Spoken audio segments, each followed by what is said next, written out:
This is the story of a boy named Victor. Victor, 8 years old, was an average boy from the slums of Intramuros. Like the other boys, he went to school and had hobbies of his own. Together with father, they lived a fair life. Victor's father, a good-natured man, is a worker on the docks. Once, his father got involved in a strike against the unjust compensation they are receiving. Little did they know that this episode will change their lives forever. They're way beyond the limits. They've been depriving us of our wages for months. All of this crookedness must be stopped. We're moving on with this strike. Can you not just be contented with what they give you, love? Stay away from those trouble as much as you can, okay? And what? Just let them kick me out like the others? Oh, hello there, Victor. How was your day? Just normal. What were you talking about, Tatang? It's nothing, son. Don't mind us. Now, who would like to walk with me and eat some Together, the father and son walked along the boulevard, looking at the ships and the beautiful night sky. For the days that followed, Victor's father would go home late at night, exhausted but excited. Victor's mother started arguing less. All we need is a little more patience, love. They'll give us what we want in time. I'm very sure of it. Sure, I know you can. I'm sure you'll get what you deserve. 4 months after the strike began, the silence of the piers was broken by the rumble of 6x6 trucks. Easy, friends. Don't be afraid. They won't hurt us. Huelga kami! But they were wrong. For the trucks needed vans. 3 workers had been ran over, while 2 others were shot dead. One of them was Victor's father. Later that evening, the news was relayed to Victor's mother, and she fell into hysterics.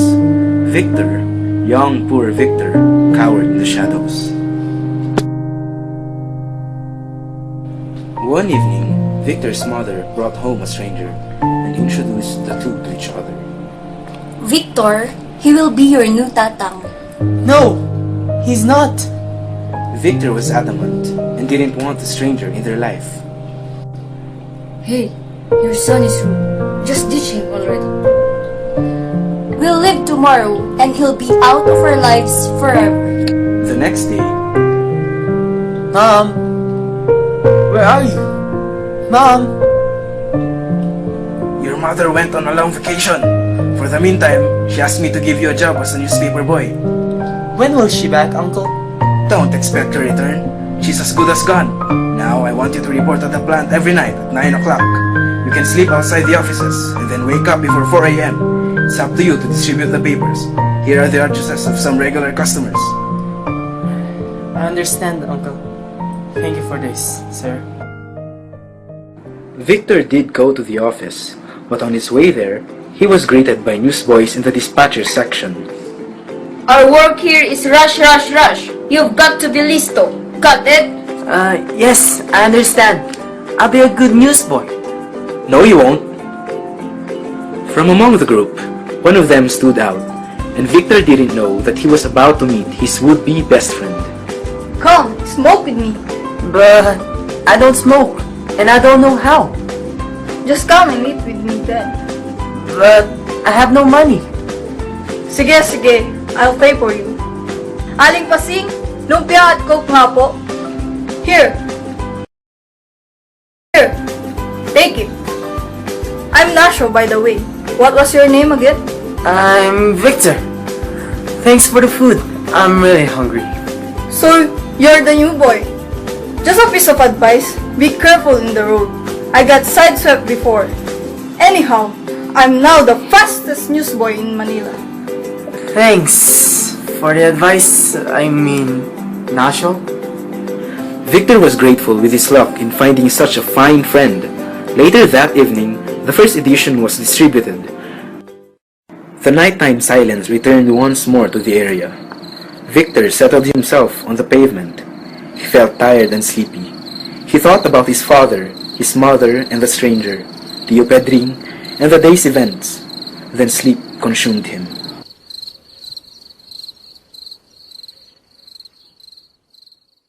Yes! My very first sale.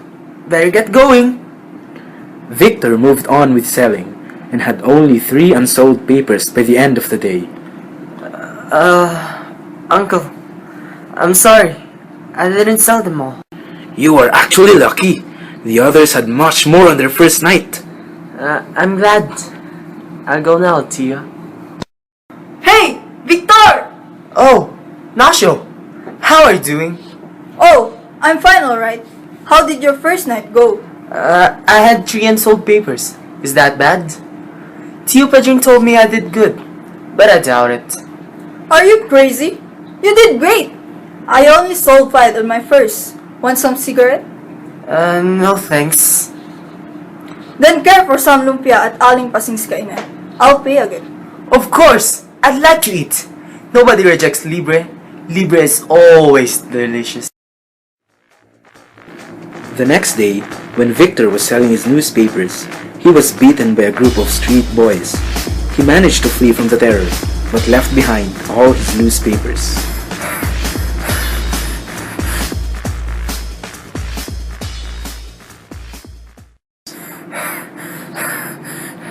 I'm sorry, Tio, but some guys beat me on the street, and I've left all my newspapers. You son of a... Is it that hard to sell newspapers? You owe me a lot! I charge it on your next day's sales. Now peace off! Victor felt miserable. He just lost his father, his mother, and now has nothing to eat.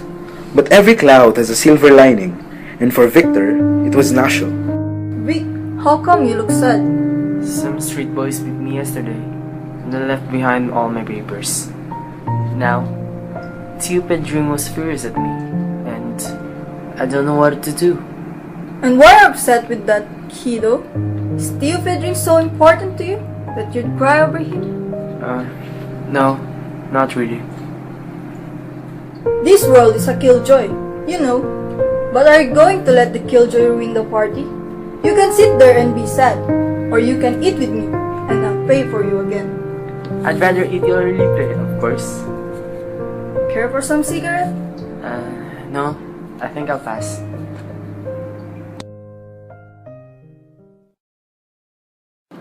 As Victor spent more days as a newspaper boy, he made friends with vendors, jeepney drivers, policemen, hairdressers, and even with some corporate businessmen. Never did he have to return unsold papers again. Consequently, his Tio Pedring was pleased. Now, this is a good job, Victor. If only you had done this before. This food is delicious, Tio. Thank you. How I wish the other boys were like you. Tio Pedring was happy. Victor was happy. And Nasho was happy. What else could Victor wish for, right? Have I told you how good my life is right now, Baron Nasho? I mean, I live at Tio Pedring's house and eat some good food. I sell my newspapers, and I have you as my friend. What else could I wish for? Actually, I say the same things to myself, Victor. Why do others keep searching when they already have more than enough? They feel empty because they think they lack something. We might be poor, but we are happy with what we have. For that, I think we're even richer. That is some crazy, my friend. Anyway, see you this afternoon. We've got to sell these newspapers, remember? We've got to move now. The best friends then parted to sell their papers. Unbeknownst to them, it was the last time they'd see each other.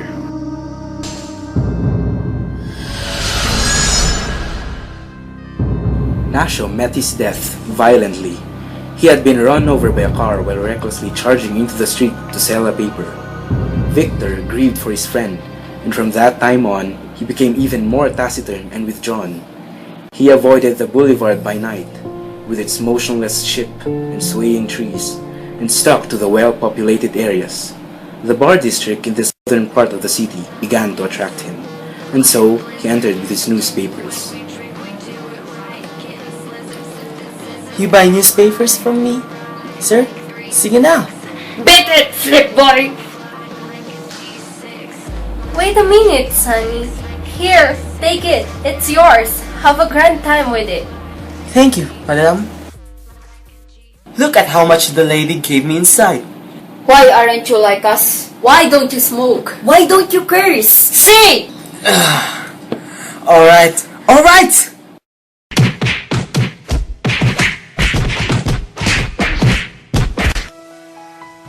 He moved on, roaming the streets, the byways, and darkened alleys of the teeming district. He passed by children his age, scrounging around trash cans, dingy motels where couples went in and out, and other wanderers who slept on the pavement. Victor reported for work the following evening, prepared for anything, but nothing unfortunate happened. To friendship? Sige na! Sige na! It's very nice to smoke and it's very easy. And Victor, his last defenses down, leaned forward and warily accepted the cigarette, while around them swirled the life of the city. This city, flush with charity campaigns, where workers receive the minimum wage, where millionaires polycommuning every Sunday, where mothers taught their sons and daughters the art of begging, where orphans and children from broken homes slept on pavements, and where best friends fell out and betrayed one another.